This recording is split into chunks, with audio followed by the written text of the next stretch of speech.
Bienvenidos a Cool Movies, un podcast sobre cine, el cine que más mola, el cine de los años 60, el de los años 70, pero no de esas películas que te han recomendado 1000 veces, no de esas películas que estás harto de ver en los libros de historia del cine, sino un podcast sobre películas que nadie más te ha podido recomendar y películas que te van a descubrir todo un mundo, películas sepultadas por el tiempo y que solo reivindican personas como nosotros y cineastas que han bebido del underground como Quentin Tarantino.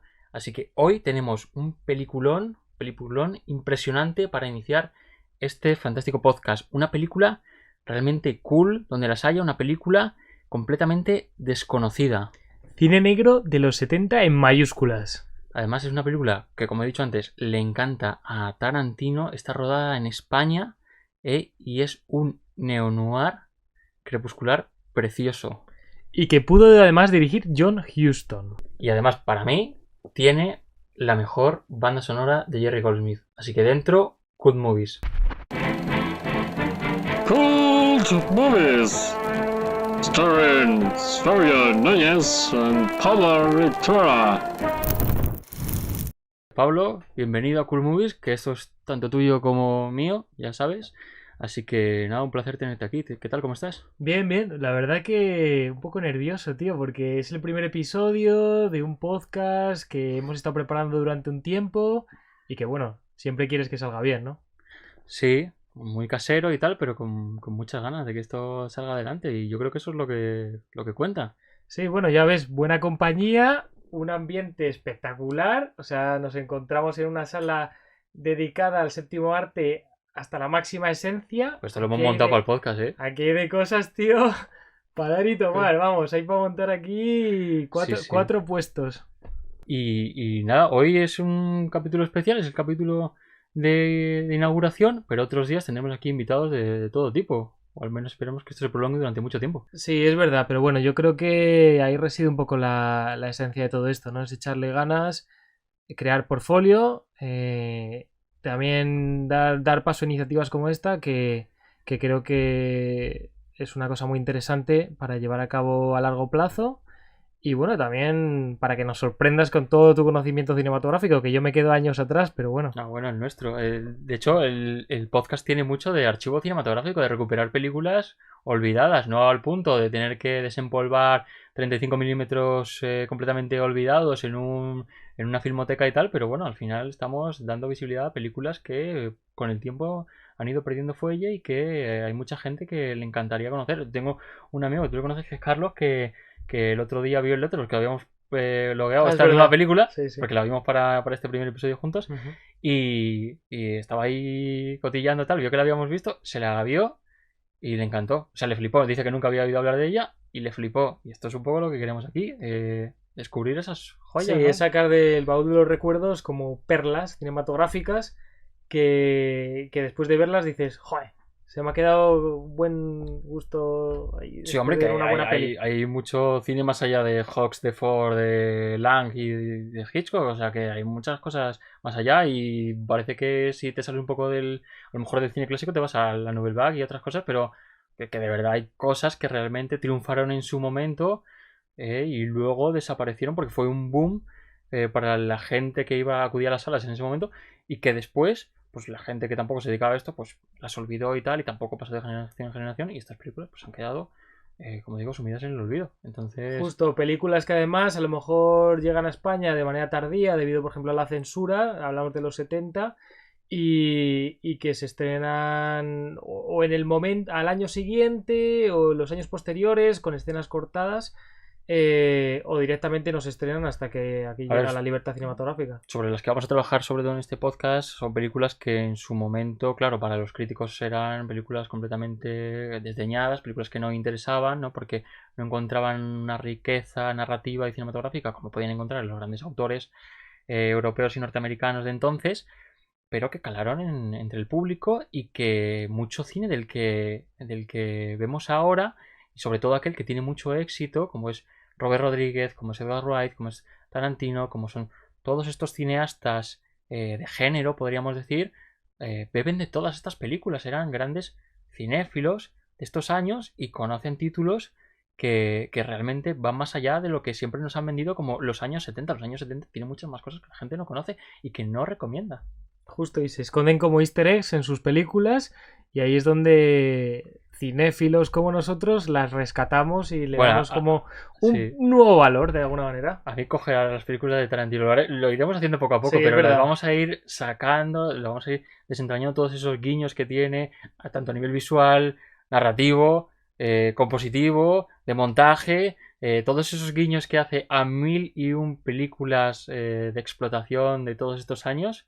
El otro día te enseñé a ti, Pablo, el comienzo de Karate Kid, que es una película de Sony Chiba, Sí, es verdad. japonesa, y que esa película empieza con un fragmento de la Biblia, que es el que utiliza Tarantino Ujú, para, ujú. para Pulp Fiction, y no es porque haya leído la Biblia, a lo mejor la ha leído, no lo sé, pero lo ha cogido por Karate Kid, y además yo luego después descubrí que sí que era por Karate Kid. Yo estaba viendo la peli y dije, joder, esto es lo de tal, y luego resulta que lo cogió por la película, no por otra cosa. Se cambian dos frases y le da así sentido al personaje Y ya de Samuel está. L. Jackson, que es el que lo pronuncia. Sí. Entonces, pues nada, hoy, bueno, enganchando ya con Tarantino, que es un poco también referencia, porque es una de las pocas personas que además tiene un podcast también sobre este tipo de películas, y te voy a confesar que la que tenemos hoy en su podcast la ha incluido, Ujú, pero bueno, yo tenía que empezar con esta película porque vale. creo que coge mucho la esencia de lo que es Cool Movies.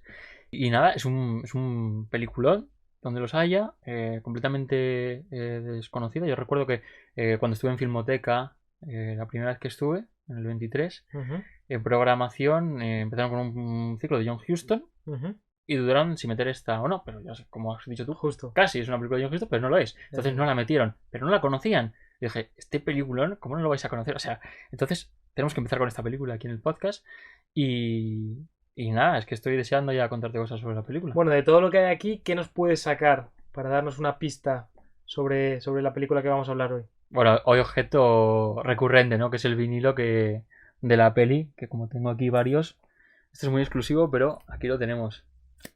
Wow, The impresionante, Last ¿eh? Run. Fuga sin fin, en Fuga sin español. fin, en castellano, sí. Para mí, yo te diría que para mí es posiblemente la mejor banda sonora de Jerry Goldsmith. Claro, esto es un poco a gusto personal, ¿no? Que Jerry Ujú. Goldsmith tiene para dar y tomar bandas sonoras y muchas son muy buenas. Muchas veces se discute quién es el mejor compositor americano de cine, si Williams o Goldsmith. Yo casi que soy un poco más de Goldsmith, pero esta es que me tira muchísimo. Ujú. Es que me tira muchísimo, sobre todo ese tema, ¿no? Lo escuchamos juntos, el de Yo te amo. Ujú. Es que la película está ambientada en España, como hemos dicho antes, y este tema se llamó Yo te amo.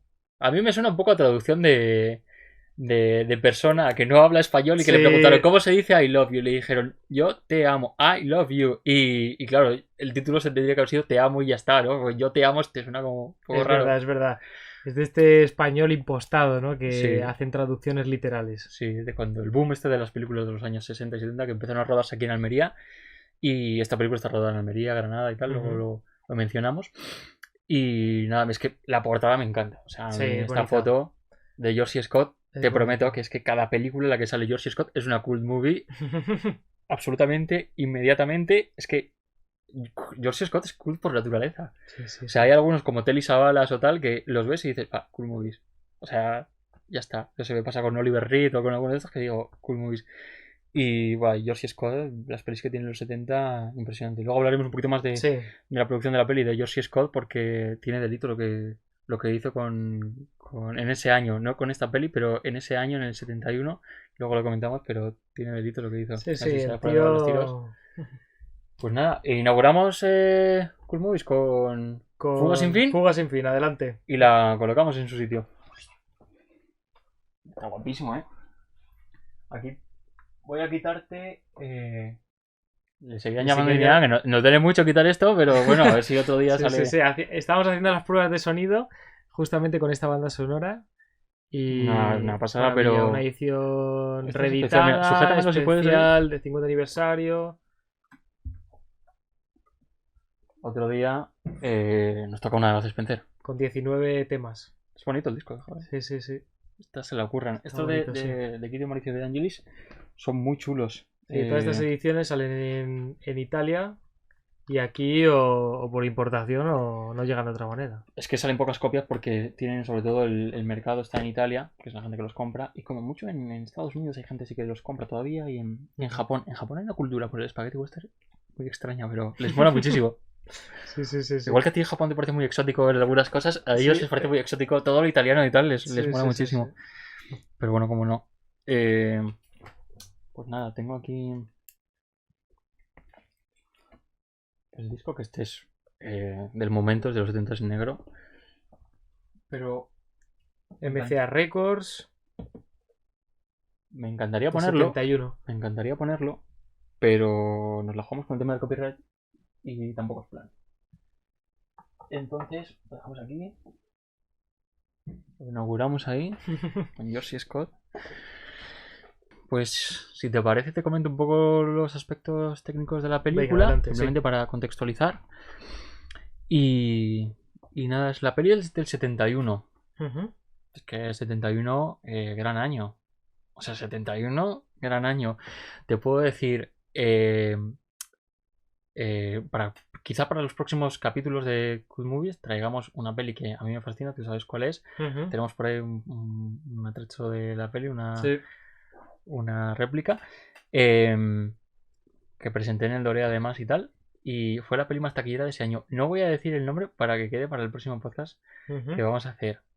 Pero te diré que ese mismo año las pelis más taquilleras son El violinista en el tejado, French Connection, Harry el sucio, Ujú. Verano del 42, La naranja mecánica, Diamantes para la eternidad. Estamos hablando de un año potente, ¿no? En lo cinematográfico. Y surge esta película que pasa por los cines, concretamente, pues sin pena ni gloria. O sea, pues una película más, una película de cine negro, para mí muy romántica y tal.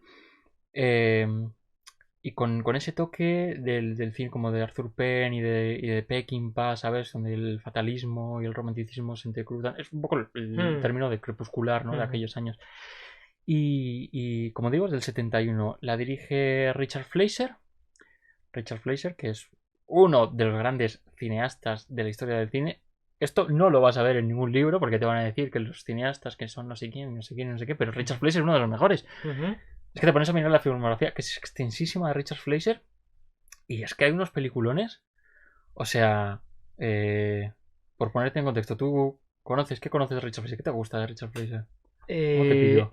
Pues mira, recientemente me he visto la segunda entrega de Conan, que mantiene además similitudes con nuestra película en cuanto a que Richard Fleischer era un gran amante de España y decide venir aquí a España en numerosas ocasiones para grabar en el sur.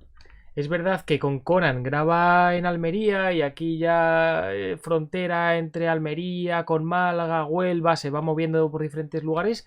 Pues lo mismo que la peli de hoy. Justo. Y esto fue como 10 años después, porque es de los Eso 80, el Destructor con el Destructor. Eso es. Chulísima también.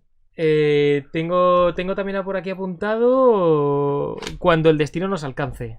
Bueno, peliculón. Que esa también, recuerdo haberla visto, que la programaron hace 2 o 3 años en abierto, en televisión. Programaron un pequeño ciclo suyo y tal, y recuerdo haberla visto en ese momento. Mandingo, que es verdad que es mucho más anterior. También inspiración de Tarantino, para Django, concretamente. Mandingo, sí. Que, bueno, Mandingo, que narra básicamente las peleas preparadas por los colonos blancos asentados en Estados Unidos, que tenían a cargo plantaciones de algodón y que entre ellos celebraban, digamos, peleas extraoficiales cogiendo a esclavos negros y cruzándolos, que es un poco la premisa en la que Django se mueve y sobre la cual va a liberar a su prometida. Django, la de Tarantino. Yo tenía aquí preparado, ahora que he dicho lo de Conan el Destructor, que es que Conan, bueno, está Conan el Bárbaro, sí, la primera. Sí, la primera. La de Emilius. Sí, pero no es buena. Justo, eso es. Luego está Conan el Destructor, que está bien, no es tan buena como la primera, pero está muy bien. Y luego hay otra versión que podríamos considerar como un Conan apócrifo, porque yo no recuerdo ya si realmente el personaje se llama Conan, pero es esa tercera parte que es Red Sonja, donde la protagonista es una mujer, pero también sale Schwarzenegger. Sí, esta peli es chulísima. Red Sonja, sí. Y la banda sonora es de Morricone. Esta de Anda. Richard Fleischer. Está genial, ¿eh? Mira, esto no sabía. Es que Red Sonja igual está rodada aquí Vinilo en rojo. España Ujú. y es bien chula, ¿eh? A mí esta portada me encanta. Sí, sí, sí, sí, sí. Schwarzenegger ahí pintada. Qué bueno. Es que tiene de todo Richard Fleischer. Tiene estas películas, como decías, la de ciencia ficción de cuando decimos Sí. alcance. Tienen las de Conan, está basado en los cómics y tal. Bueno, de aventuras. Empezó siendo como director realmente a cargo de un gran proyecto. Fue director de su primera gran película, es 20.000 leguas de viaje submarino. Ujú. Esto es muy chulo porque, aparte de que es una película genial, de todas esas que ha empezado a hacer Disney, ¿no? Para todos los públicos, de aventuras y tal, es muy chulo porque Richard Fleischer, es hijo de Dave y Max Fleischer, Ujú. que son los que crearon los estudios Fleischer, los de animación, los que Ujú. competían con Walt Disney. Y luego fue Walt Disney Ujú. el primero que le dio la oportunidad a Richard Fleischer de dirigir un gran proyecto. Ujú. O sea, el competidor de su padre. Es chulísimo. Porque es que los estudios Fleischer, que son aquellos que competían con Disney y tal, que son los de Betty Boop, que son los Sí. de Popeye, Popeye, sí, los de justo. Superman. Y bueno, que eran chulos y que eran muy innovadores porque, por ejemplo, lo que ahora conocemos como esos subtítulos que siguen a las canciones, Ujú. que se llaman son cartoons, Ujú. eso lo inventa la Studios Fleischer. Sí. Y como es un montón de cosas súper novedosas para el momento, lo hacen los estudios Fleischer, que competían con Disney en todas estas cosas. Y casualmente Walt Disney es el que llama al hijo de Fleischer para que dirija su primera película, que es 20.000 leguas de viaje submarino, su Ujú. primera gran película. Es una película fantástica, de Ujú. Kirk Douglas y tal. Y luego repetiría con Kirk Douglas otra de aventuras que a mí me apasiona y que la tengo aquí, también en vinilo, que es Los Vikingos. O Oh, sea, sí, sí, sí, sí. peliculón. Cuando yo pienso en grandes películas de aventuras Sí, clásicas sí. y tal, se me viene el mundo De de humanos. Popeye, sí. Y yo qué sé, Ulises y los vikingos. Es que, de verdad. O sea, esta película con Tony Curtis, con Janet Leigh, que yo creo que es la película que se conocieron ellos. Ujú, ujú. Y que dio fruto a Jamie Lee Curtis. Sí, sí, sí, sí, sí. Aquí es donde se conocieron ellos, yo creo, Janet Leigh y Tony Curtis. Pues, nada, esta película de aventuras también me fascina. Pero es que pasa de ahí y luego salta la ciencia ficción, hace Viaje Fantástico. Mm. Un Es reparto, verdad. sale Stephen Boyd, un reparto estelar impresionante. Hace Doctor Dolittle. Ahora la gente dirá, Doctor Dolittle es la película de Eddie Murphy con los animales, pero Doctor Dolittle es una película de Rex Harrison. Ujú. Que yo creo que tengo por el vídeo, pero tampoco voy a estar sacando todos. El de Doctor Dolittle que habla con los animales. Es que maravillosa. Me he apuntado algunas por aquí porque sé que luego se me van a olvidar y voy a decir, ¿cómo se me puede olvidar algunas películas pues que tiene tantas? Tiene El Estrangulador de Boston. Ah, sí.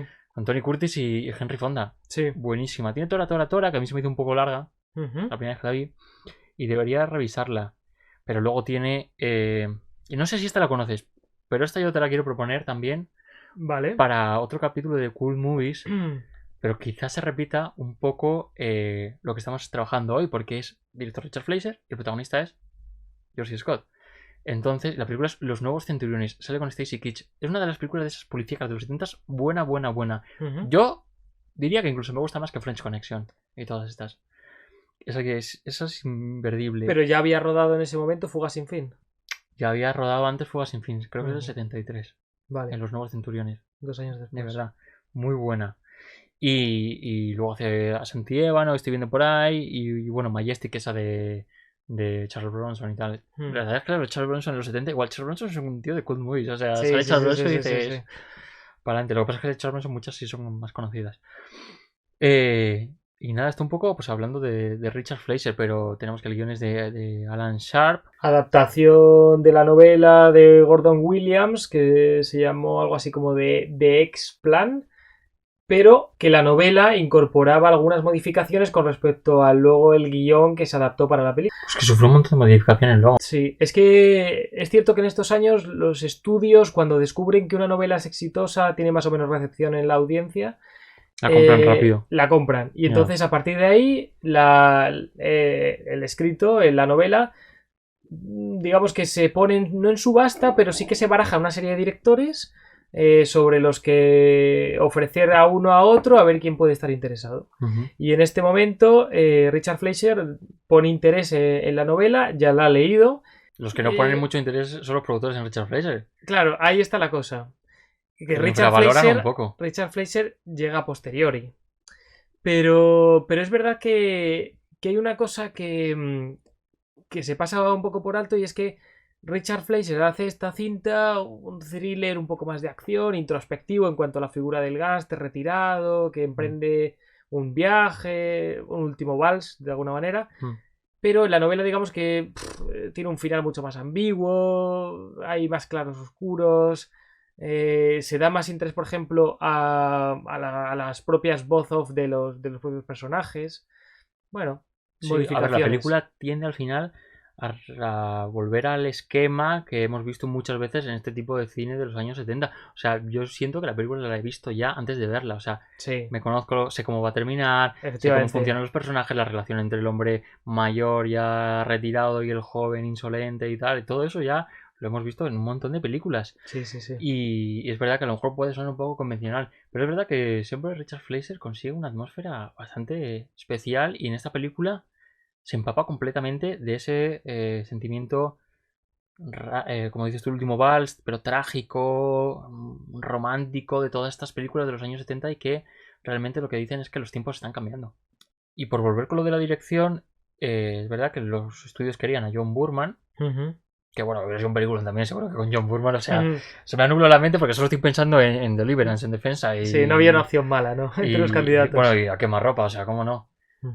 Pero creo que John Boorman es mucho más contundente, es mucho más serio, es mucho más frío a la hora de abordar estos asuntos, y no hubiera trabajado con ese tono tan melancólico que hubiera Sí. trabajado Richard Fleischer, yo creo. Que también es una persona que ha trabajado mucho en el cine, que ya también para él los tiempos están pasando, el cine también él ve cómo está cambiando y tal, y creo que deja un poco su impronta y su experiencia en la película, ¿no? Y sin embargo John Boorman es un director más joven, es un director que ha nacido casi con la generación de la televisión, y que muestra la violencia esa descarnada tan de aquellos años, quizás sin una lectura tan romantizada, ¿no? Como la de Fleischer. Sí, Fleischer además no solo mezcla thriller con una última carta de amor, digamos, sino que además también él tiene sus toques cómicos. Introduce pequeñas perlas en las que, bueno, el espectador se reconoce con los diferentes personajes, bueno, empatiza más con ellos también de alguna manera. Son personajes que ya lo hemos comentado que tienen una doble moral, entonces es complicado, ¿no? Reconocerse con un tipo que lleva una pistola en la mano, ¿no? Pero bueno, creo que en ese equilibrio se consigue que la película se asiente y haga avanzar la narrativa. Es que luego, después de Boorman, estoy también pensando que se lo propusieron a quién fue el segundo director que se lo propusieron. A Huston. A Huston, sí. Y Huston empezó el rodaje con ellos, tal, no sé qué. Y empezó a tener varios desencuentros así con George Scott.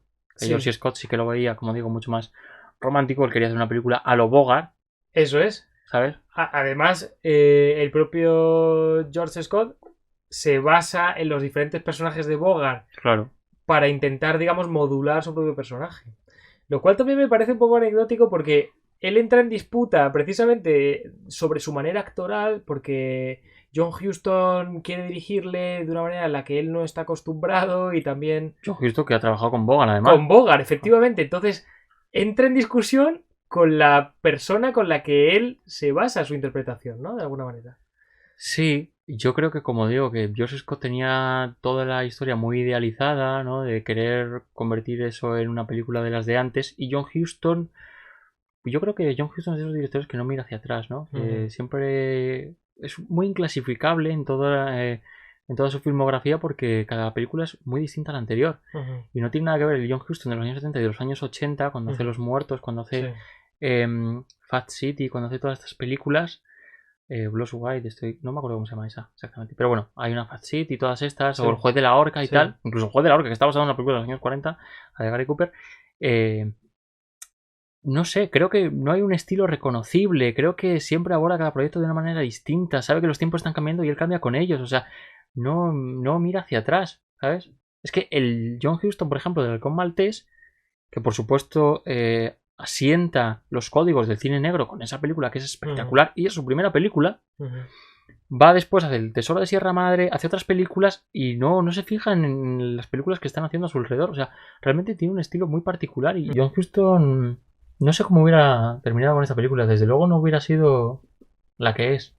Sí, no sé. Habría que también analizar cuáles eran las pretensiones en ese momento de la Metro y de la manera en la que ellos estaban construyendo una cartelera de películas. Ujú. Es decir, si en ese momento John Huston proponía un relato más serio, con un enfoque diferente a lo que la Metro llevaba en ese momento de películas de cine negro tardías, quizás se salía de su esquema y por tanto se salía de la programación que ellos tenían pensada.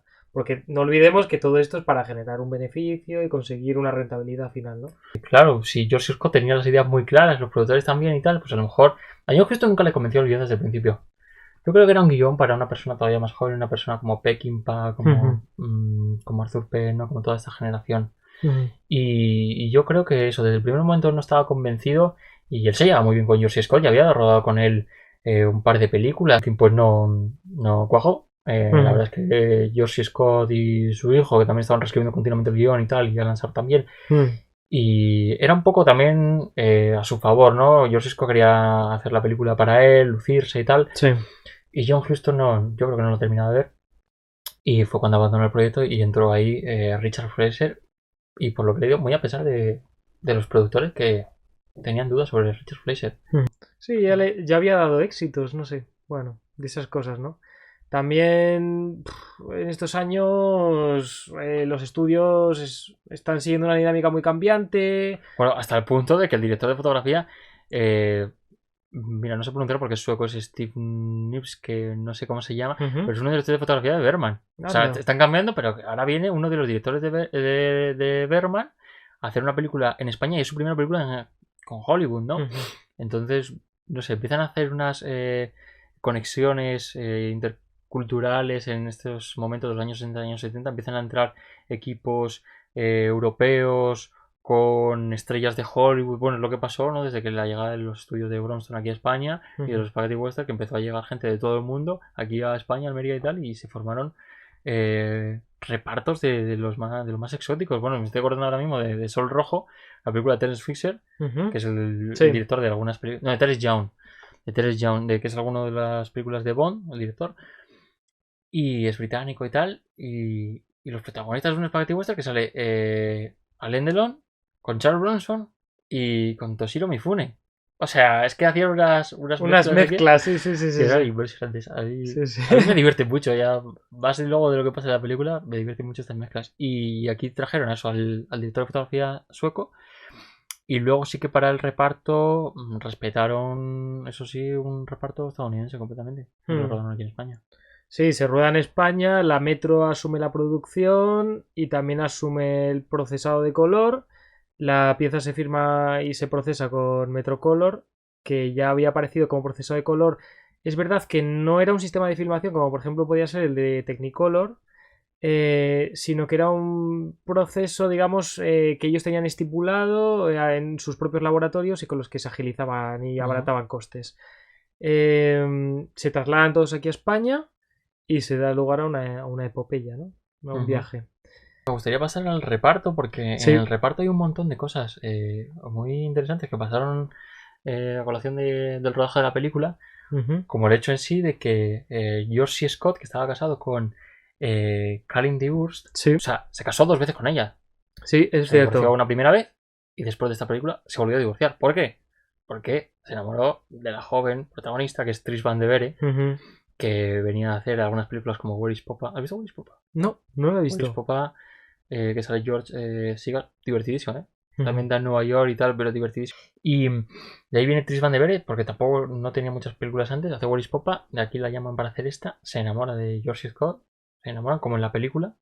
Bueno, de hecho, Richard Fleischer dijo que era muy poético eso, porque dijo que era la naturaleza imitando al arte, ¿no? Y que es un poco lo que pasó con McQueen y Ali McGraw en La Huida. En La Huida, sí. Porque... Bueno, pero es de estas cosas, ¿no? Que te llega Steve McQueen y poco puedes hacer más que retirarte. George Scott no es Steve McQueen, pero bueno, no sé si Steve Van de Vere tenía pareja, pero sí, se fue con George Scott. Yo es que, pensándolo, porque claro, para mí Fuga sin fin es un visionado reciente, pero yo me preguntaba, ¿dónde había visto a esta actriz? Y yo creo, y si no me equivoco, que la había visto en una película que se llama Al final de la escalera. Del año 80, que yo creo que sale ella o se barajó.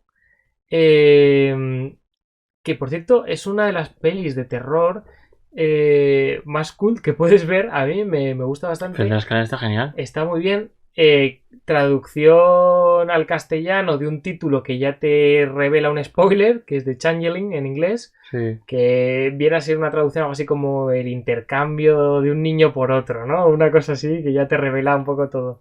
Una película que además yo oí recomendada por Berto Romero, por el cómico. ¿Así? Sí, que precisamente en su última serie de ficción, El Otro Lado, hace guiños al final de la escalera. Ah, Que- pues bueno.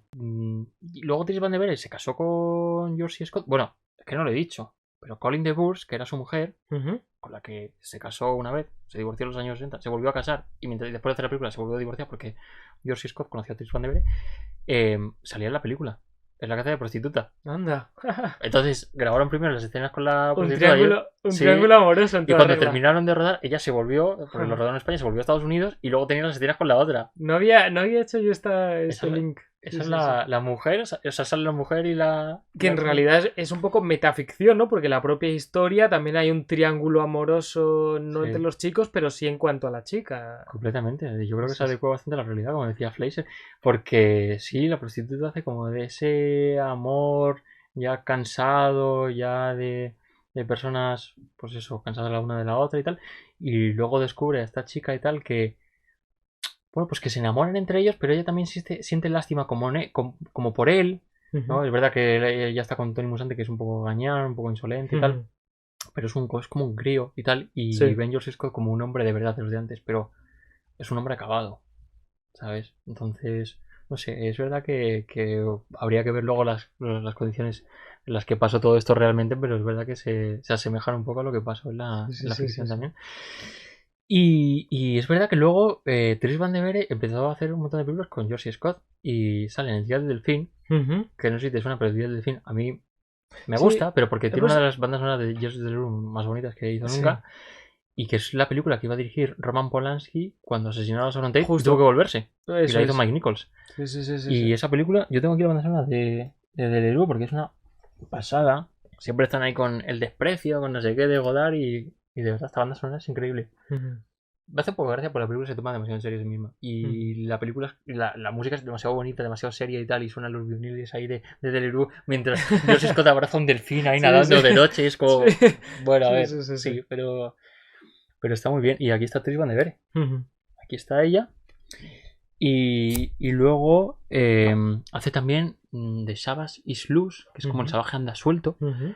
que es una de las dos películas que dirigió George Scott, porque George Scott dirigió dos películas. Dirige Furia en el 72, Ujú. chulísima, porque esa película va de que él tiene un hijo, ¿no? Y el gobierno está haciendo como unas pruebas y tal con gases y cuestiones también nucleares, está como de experimentando y tal, y se les escapa un gas y parece que es en medio de la nada, que solo hay campo y tal, pero ellos han hecho acampada, entonces les ha pillado de lleno y el hijo termina muriendo en un hospital, ¿no? Porque se intoxica y tal. Y George Scott, cuando se entera, porque primero se lo oculta al gobierno y tal, cuando se entera decide volar el hospital y luego volar la base del ejército y tal, ¿no? Es una película chulísima, así, de venganzas así. Y luego termina también, claro, él muriendo por intoxicado. Pero luego hizo The Savage is Loose, que es una adaptación de Edipo, Sí. la obra clásica de Sí, Sófocles. sí, sí. Edipo Rey en una isla desierta. Es que quedan ellos náufragos, un padre, una madre y un hijo. Ujú. Y entonces, según van creciendo, porque pasan los años allí, el hijo que es pequeño crece y se enamora de la madre y quiere matar a su padre allí. Y eran Tris Van de Vere, George Scott y el chico este. Y es muy chula. Y también sale No, ella sí, sí. compartiendo pantalla, compartieron un montón de cosas luego ya después de Fuga sin fin. Y nada, es que los 70 de ellos son una pasada. Mola, O sea, mola. Los nuevos centuriones, como te digo. Sí, no, además es que leyendo un poco sobre su filmografía, sobre lo que ha hecho en cine y en televisión, también es recurrente que George Scott, excepto, bueno, en este papel que hace de gángster retirado, que es un personaje de ficción y tal, le gustaban mucho los personajes históricos. Es más, interpreta en un par de ocasiones a Ben Franklin ¿Así? y a Abraham Lincoln. Yo sé, bueno, la más conocida quizás es Doctor Strangelove, Sí, la que sale, sí, sí, sale en el Buscavidas, donde fue nominado al Oscar y donde dijo no me lo deis porque no lo voy a recoger. Es cierto, sí. Porque es que tenía Un su tipo George Scott que decía que polémico. no se podía valorar la actuación de un actor porque es una cuestión completamente subjetiva y que son completamente distintas unas de otras. O sea, es que no puedes premiar a una frente a otra. Entonces eso lo tenía muy claro, era como muy del método y muy recto para eso. Y ganó el Oscar con Con Patton. Patton en el, En justo, 70, en el 70, sí. este año, en el año 70, me tenía que recogerlo y dijo Sí, que sí. fuera su tía, que Que- no iba a ir. Y fue el primero en que se negó a recoger sentar el Oscar. precedentes, sí. de Sí, alguna luego lo manera. haría más Brando, ¿no? Con lo de los nativos americanos, pero hasta Ujú. entonces no lo había hecho nadie y George Scott lo hizo. Y eso, como decía, que tiene esas películas como Doctor Strangelove, El Buscavidas, que a lo mejor son las que más recuerda, Ujú. pero me gusta mucho en el año 70, que también hizo Patton, no tanto Patton, pero me gusta más Jane Eyre. Ah, mm. No sé si te suena. Esa adaptación Mira, de Jane Eyre, Otra chulísimo. adaptación, sí, justo. Es una de las mejores adaptaciones de Jane Eyre, esta. Y para sorpresa de todo el mundo, ¿de quién crees que es la banda sonora? No lo sabes. Venga, te dejo jugártela ahí. No lo sé. Yo te voy a decir que también, es que parece que lo digo con todas, que lo digo con Deliveroo, que lo digo con Goldsmith, cada vez que sale una película de George Scott es mi banda sonora favorita de tal compositor, pero Ujú. yo creo que sí, es mi banda sonora favorita de John Williams. De John Williams. O sea, te estoy diciendo mi favorita. ¿Tú sabes lo que Ujú. estoy dejando atrás de John Williams? Sí. Estás quitando todas las colaboraciones con Spielberg. Mira, estuvimos a punto de irlo, ¿te acuerdas? Lo del concierto de Sí, Williams. sí, Si sí. hubiéramos ido al concierto de Williams, yo lo que hubiera llevado para firmar es este. Lleno. No le hubiera llevado ET, no le hubiera llevado Indiana Jones, le hubiera llevado este. Sí. Impresionante esta de Williams. Pero Qué impresionante. Que quizás es un poco más. El Williams más morriconiano, por eso también me gusta más. Sí. No es el Williams de Leitmotiv, no es el Williams. Ese, más a la épica. Mm.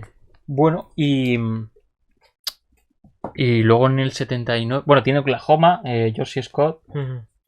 Por si te suena esta con. Sí, de Mancini, sí. ¿Cómo se llama esta mujer? Me sale Mia Farrow, pero no es Mia Farrow ahora. Coño, está. Faye Dunaway. Esta película es de Stanley Kramer. Ujú. Que yo Que personalmente le tengo mucho aprecio a Stanley Kramer. Habría que hacer un episodio temático de Stanley Kramer. Nos tiramos aquí 2 horas. Sí. Stanley Kramer. Pero si alguna película de Stanley Kramer hay que coger. Sí. Porque no se conocen todas. Se conoce el mundo, está loco y poco más. Mm. Y luego hace Hardcore, George Scott, que Hardcore es una pasada de Forrest Gump. Y que un año antes hubo una película exactamente igual que Hardcore, que se llama La Culta Ujú. Cara del Crimen, una película de explotación americana, Ujú. donde el protagonista es... me sale Chris Mitchum, pero no es Chris Mitchum, es el otro hijo de Robert Mitchum, de Jim Mitchum. Jim Mitchum. Chulísimo. Yo también te animo a que hagamos un episodio con la oculta cara del crimen. Ujú.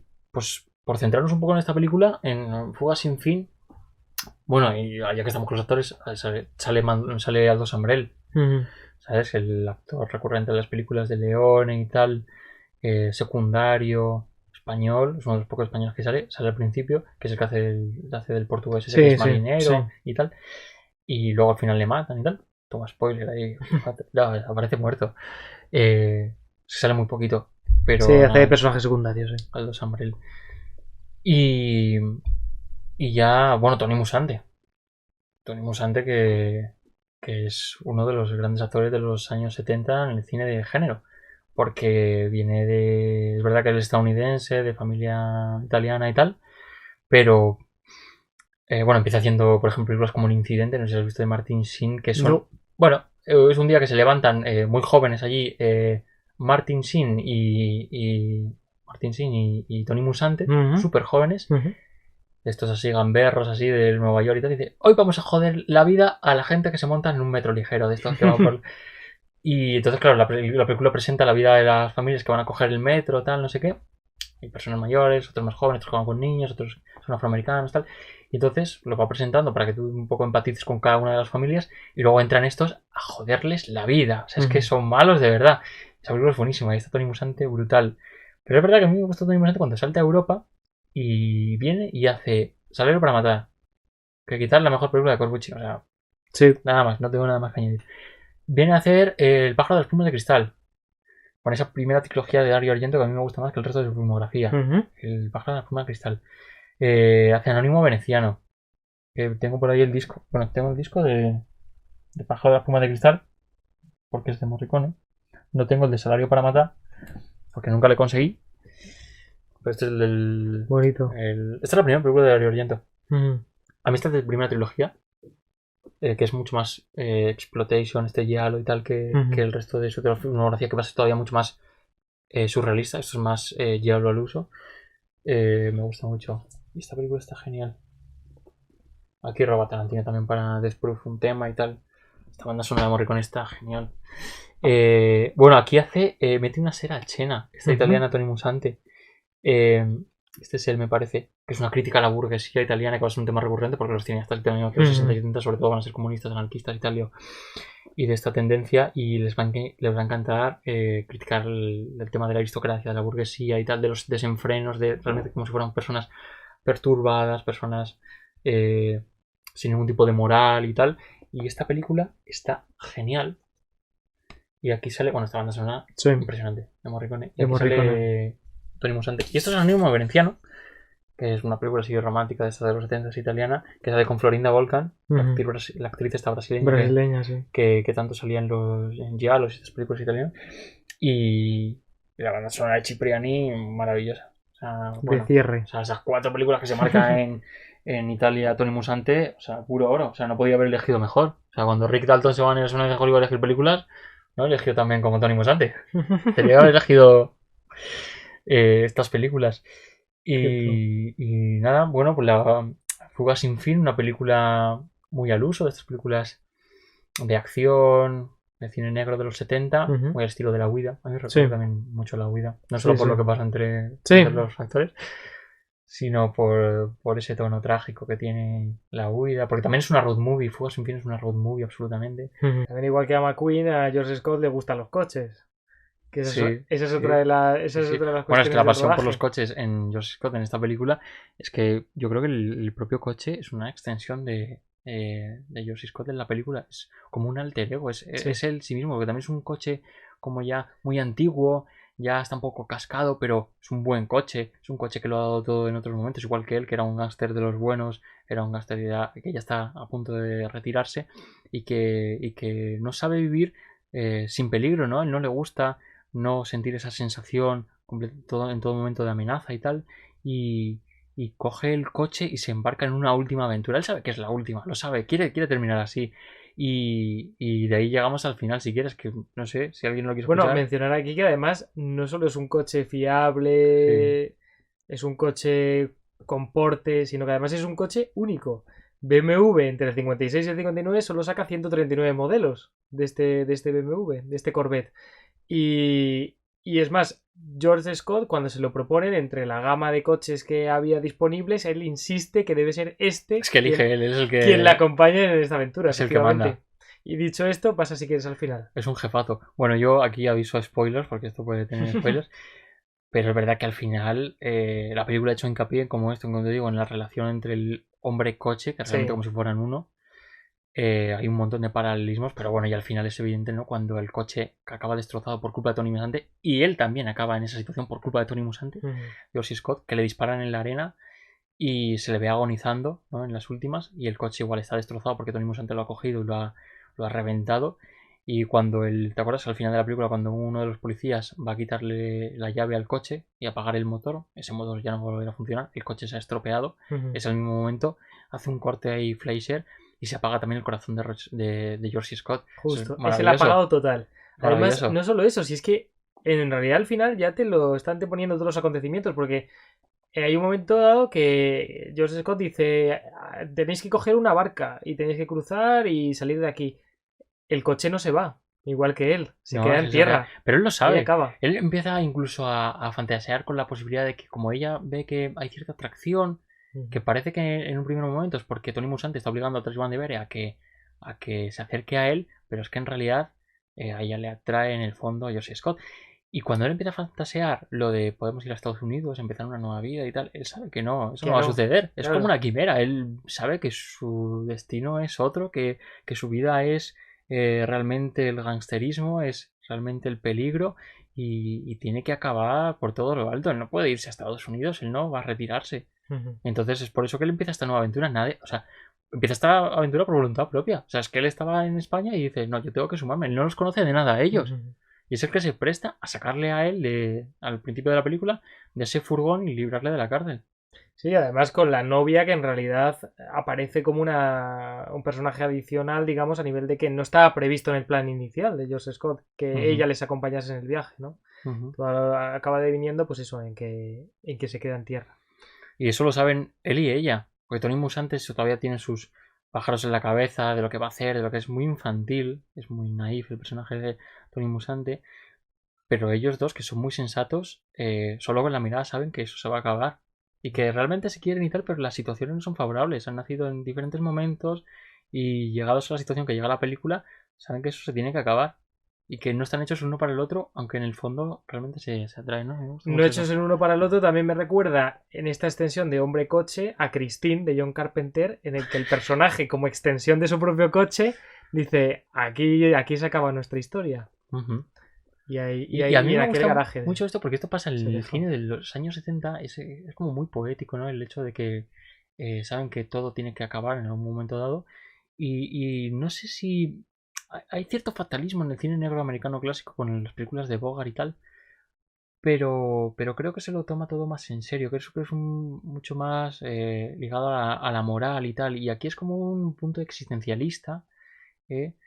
De que realmente todos los tiempos han cambiado y uno ya está fuera de ese momento, de ese tiempo. Es una vieja raza, ¿no? Como decía Charles Bronson a Henry Fonda hasta que llegó su hora. Y me gusta mucho porque profundiza en eso, ¿no? En ese detalle, en esa crisis que sufre el personaje, ¿no? Y eso es realmente lo bonito de estos películas de los años 70, ¿no? Porque no hay héroes como tal, tampoco son antihéroes, son personas que tienen una ambigüedad moral muy, muy notable. Que ellos mismos lo saben. En ese sentido, las películas de los próximos episodios que hemos programado siguen ese estilo. Hasta aquí yo creo que podemos hablar del capítulo de hoy de Cool Movies. Ya para los próximos vendrán cosas muy sugerentes y lo que podemos decir ya únicamente hasta que sepamos más es que quizá el próximo día tengamos aquí al nieto de uno de los mejores actores de la historia del cine español. Así será. Así que hasta pronto.